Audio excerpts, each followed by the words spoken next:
Hi everyone. I thought that as our first teams are busy trying to prepare for discussion leading next week, that I would put together just a quick video just to reiterate what our expectations are in relation to assignment 1, and also give you some tips and tricks to help you as you are preparing for this assessment. By now, all of you should have read the assignment instructions and the marking guide. Your facilitators have probably gone through this with you in a bit of detail in class as well. And this week you would have seen your facilitators demonstrating one example of how to lead a discussion. I think it's really important to remember that what your facilitators have demonstrated is just one way to lead a discussion. It's certainly not the only way. And hopefully what you've been able to get from that is some strategies, you've been able to pick up on some strategies that they used that help initiate and sustain a discussion in class. I just want to reiterate that this is not a stand up and deliver presentation where you talk at the audience. This assignment is about having a critical conversation around a particular topic or a range of topics. And those topics are really based around the principles of public health practice that you are seeing in each of the articles every week. We've chosen this particular assignment because group discussions are really common practice in health and in communities much more broadly. You will have been involved in discussions in all aspects of your life, and you will continue to be. And no doubt at some point in your career, you may be asked to lead a discussion, whether that's with the clients or patients or communities, or whether that's with other health professionals. So the purpose of this assignment really is, one, to enable you to engage with the academic literature and help you to try and further your understanding about principles of public health practice, but to also understand how they might apply within your discipline's practice, regardless of what your discipline is. And secondly, it's to give you the opportunity to develop some facilitation skills, which are quite different from the skills that you need to deliver more formal structured presentations. So I just want to reinforce what our expectations are, and no doubt your facilitators have had conversations with these. So we do expect that everyone each week will have read the article, that it's not just the responsibility of the team leading the discussions to do the reading. It needs everybody to have done the readings in order to be successful. We expect that all students will participate and engage in the discussion each week. We also expect that once you have led your discussion, that's not an excuse for you then not to turn up or participate in other people's discussion leading exercises. We also ask that you, each week, that you provide constructive feedback to the presenting group. Providing constructive feedback is a real skill that requires practice. And you will be having to provide feedback in your professional practice at some point in your careers. So each week we're going to ask you to provide the presenting team with what you thought worked well, what didn't work well, and perhaps what they could actually do differently next time round, so that everybody benefits from hearing that feedback. And we also ask that, naturally, that you support each other in a respectful manner. I've just put together a few points around what makes it effective group discussion, and these notes are up on LMS for you to refer back to over the next few weeks as we're implementing this assessment. We know that effective group discussions happen when all members of the group have a chance to speak, where people are free to express their own ideas, where people are able to pursue or finish out their thoughts without being interrupted. And it's also a space where people can test out ideas that are perhaps not yet fully formed, that for many of you, some of this content or these principles of public health practice that you're seeing in these articles is quite new. And so you will actually be trying to make sense of these, trying to figure out how they apply to you, how they apply to your discipline's practice. And so these discussions are an opportunity for you to do that in a safe and supportive manner. As I said, we ask that groups will be, people will be providing feedback to the presenting group, and sometimes that feedback might be negative, but we ask that if you are providing negative, that you do that in a constructive manner. We expect that the discussions won't be dominated by any one person, and that includes anyone in the team leading the discussion, but also not dominated by anyone in the audience as well. And so it will be the responsibility of the team leading the discussion to manage those group dynamics, to manage people who are perhaps dominating, but also to try and encourage those who are much quieter and not participating to actually engage in these discussions. We encourage argument and debate. We think that that's really healthy in discussions, but we ask that these arguments or these debates are based on the content of ideas and people's opinions, and that they're not about people's personalities. And again, it will be up to the group leading the discussion to manage the dynamics around these perhaps arguments or debates that may or may not happen. When you're preparing to lead, you will need to read, you'll need to read, you'll need to read, and you'll need to read again.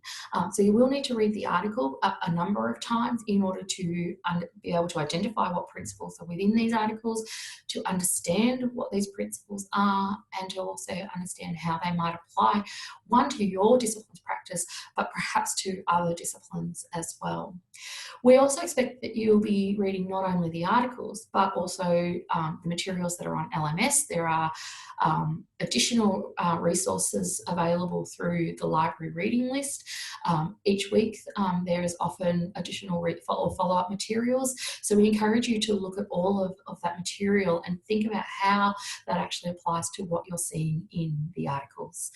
And you may need to do some reading outside of LMS, so perhaps thinking about looking at other journal articles. There may be some things in the media.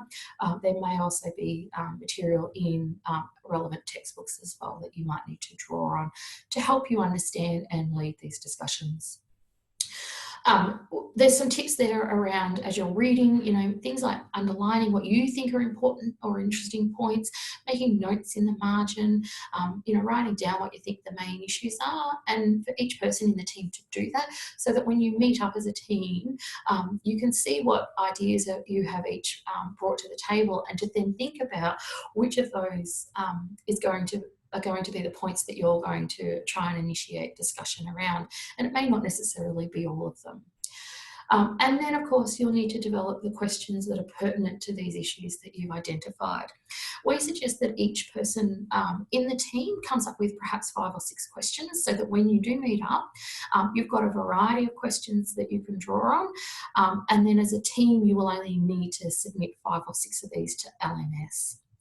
Because we will actually use these along with the additional questions that you will ask in the discussions as part of the assessment. I've just put a quick example here around what I do when I'm reading these articles, so you can see that I highlight what I think are key things. I've made notes, I post questions, so that I can use those to think about how I'm going to lead a particular discussion. When you're leading the discussion, as we've said, that this is, about you facilitating. So just think about what your style is. We don't want to see you dominating the discussion or just talking at the audience. It's okay if you want to prepare perhaps a PowerPoint with some visual cues. It's okay to have notes, but what we don't want to see is you relying solely on those notes or just reading from those notes. You should have those to help you and to prompt you in the discussion. Think about setting some ground rules for your discussion, perhaps things like having only one person speak at a time, recognising that this is a safe space, and that you encourage, perhaps a diversity of opinions. We will leave it up to each team to decide what those rules are going to be for their discussion. Think about a goal for your discussion. Is it about having a better understanding about a particular topic? Is it about coming up with perhaps a clear definition around something, or being able to identify some examples? Again, we'll leave that up to each team to decide. There are some examples there about some strategies that you can use to help facilitate discussion, and you may have seen your facilitators use some of these this week as they were leading discussions. So it could be, for example, using scenarios, using examples from the media. You could pose a controversial question or organise a debate where you divide the class into two and get them to argue, the pros and cons.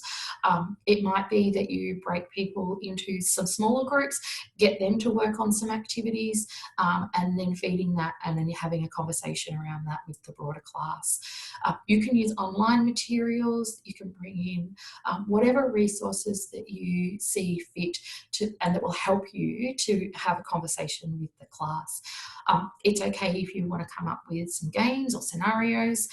We fully encourage creativity with this assignment. The other thing just to remember is that we don't expect that you will have all of the answers either. As we said, that this is some of this will be new material for you, and we don't expect you to be experts. These discussions are about exploring your understandings, perhaps challenging your thinking, and so you don't need to know all of the answers. And remember that your facilitators are there to also add contribution to these discussions as well. I have put together some tips for sustaining a discussion, and I would also direct you back to the assignment instructions because there's some more detailed advice there on some strategies that you can actually use to sustain discussion. So, thinking about asking probing questions or prompting questions, asking people to think about examples are just some of the ways that you can maintain a discussion. And the other thing that I would say is don't be tempted to fill every silence with your own voice. Silence can actually be a really good thing. People need time to think about what you've asked and think about how they're going to respond. So just be mindful about how you're using silence. Again, I've put together some tips for what to do when you're facilitating, and the key ones that I think are important are around treating each other with respect and consideration, remembering that some of these workshop groups are very diverse. They're diverse in disciplines, they're diverse in people's backgrounds and experiences, and so we don't want to see you using language that is perhaps discriminatory of particular people or groups of people, and we don't want to see language that reinforces or perpetuates stereotypes or that is victim blaming as well. So again, you can go back to these notes on LMS to have a look at some of the do's for facilitating discussions. Again, there's some don'ts. Don't use conventions or language that will exclude people from understanding the discussion. And again, we've got these very diverse disciplines in some of these workshops, and each discipline has its own language and terminology and jargon. So just be mindful that not everybody in the workshop may necessarily understand that language. So either avoid it or explain it. Okay. We don't want to see that overgeneralization of behaviour or you displaying stereotypical expectations of participants. And I guess one other important thing is around not conveying a sense of superiority or self-importance, that there's no one person or one discipline that is more important than another, that we all have something that we can contribute to these discussions, and these contributions are valuable. If you're an audience member, you have a role and a responsibility to play in this assessment, and that is the expectation is you come to class prepared, that you've read the article, you've perhaps made your own notes, and even have your own questions to ask. That discussions are two ways, that it's not just about the group leading who have questions, the audience members will also have questions. We expect audience members will contribute and actively participate. We ask that you don't fear being wrong or asking a silly question. There is no such thing as a silly question. The whole purpose of this activity is to help you to seek clarification and to better understand principles of public health. And so if there's something that you don't understand, use these discussion leading activities as a way of seeking out that clarification.